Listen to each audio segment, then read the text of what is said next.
CS syntax video টিউটোরিয়ালে এই পর্বে আমি সিএসএস সিনটেক্সের বিস্তারিত আলোচনা করব। এটার স্ট্রাকচার কীরকম, ডেভেলপমেন্ট এনভায়রনমেন্ট কীরকম এবং সিনটেক্সগুলো কিভাবে লেখা হয় এর বিস্তারিত এই পর্বে আলোচনা থাকছে।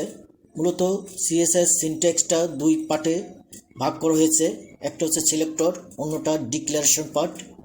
সিলেক্টর পার্টটা এইচটিএমএল এর যে ট্যাগগুলো রয়েছে এগুলো নিয়েই সিলেক্টর পার্ট, এবং ডিক্লারেশন পার্টটা কার্লি ব্রেস ব্রেক থেকে শুরু করে কার্লি ব্রেস ব্রেকের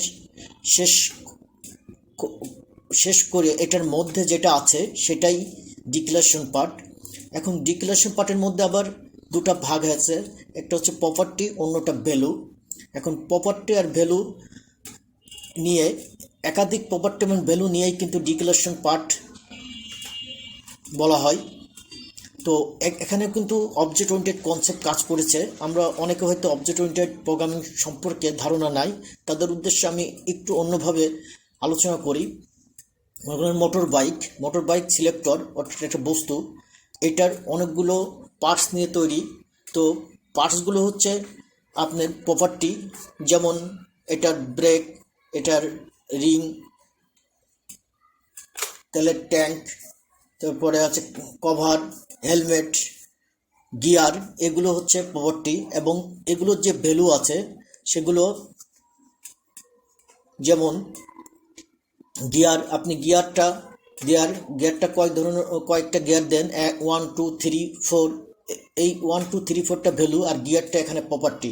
আশা করি বুঝতে পারছেন। এখন আমরা এটা প্র্যাকটিক্যালি চলে যাব। আমরা প্র্যাকটিক্যালি কাজ করলে আরও ক্লিয়ার হবে। আমরা ডেভেলপমেন্ট এনভায়রনমেন্টে যাই, এখানে গিয়ে আমরা সব এখান থেকে রিমুভ করি সুবিধার্থে। আমরা প্রথমে H1 একটা ট্যাগ নিলাম, আর একটা ট্যাগ নিলাম হচ্ছে প্যারাগ্রাফ। তো এটা অলরেডি আমরা HTML এর মধ্যে জেনে আসছি এই ট্যাগগুলো সম্পর্কে। এখন এটার মধ্যে আমি ইন্টারনাল স্টাইল শিট ইউজ করব। আমরা অলরেডি ইন্টারনাল, এক্সটার্নাল এবং এগুলো সম্পর্কে আমাদের গত পর্বে আমরা আলোচনা করেছি। তো আমরা সুবিধার্থে আমরা ইন্টারনাল স্টাইল শিট ইউজ করব। তো প্রথমে আমরা হেড নিয়ে নিই, হেডের মধ্যে আমরা স্টাইলটা ইউজ করি, স্টাইল ট্যাগটা স্টাইল নিই। এটার মধ্যে আমরা এখন লিখব। এখন এখানে সিলেক্টর হচ্ছে H1 selector, curly brace int. এটার আমরা কি করব, এটার আমরা কালার চেঞ্জ করব। অর্থাৎ কালার একটা property, colour colon red semicolon. এটা রান করি। রান করলে আমাদের মাই প্রোফাইল অর্থাৎ হেডারটা H1টা আমাদের চেঞ্জ হয়েছে। তো আশা করি বুঝতে পারছেন।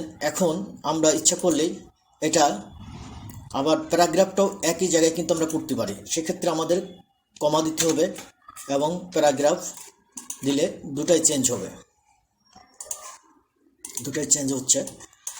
এখন আরেকটা আমরা প্রপার্টি নিই, সেমিকলন শেষ করে আমরা আরেকটা প্রপার্টি নিই। প্রপার্টি হচ্ছে ফন্ট সাইজ।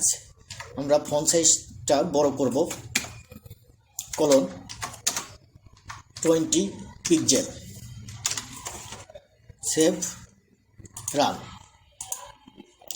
দেখেন এটা পিক্সেল কিন্তু বড় হয়ে গেছে সাইজটা। এখন সাইজটা আমরা একটু বড় করলে বুঝতে সুবিধা হবে। 50 দিন, 50 পিক্সেল। হ্যাঁ, বড় হয়ে গিয়েছে। এখন আশা করি বুঝতে পারছেন এইটাই সিএসএস এর সিনট্যাক্স এবং এই প্যাটার্নেই আমরা কাজ করব। এরপরে আমাদের স্টেপ বাই স্টেপ আমরা পরবর্তী পর্বগুলোতে আইডি, নেম বা আদার্সগুলো কাজ করবো। আশা করি সবাই পরবর্তী পর্বগুলো দেখবেন এবং সবাই প্র্যাকটিস করবেন। সবাইকে ধন্যবাদ।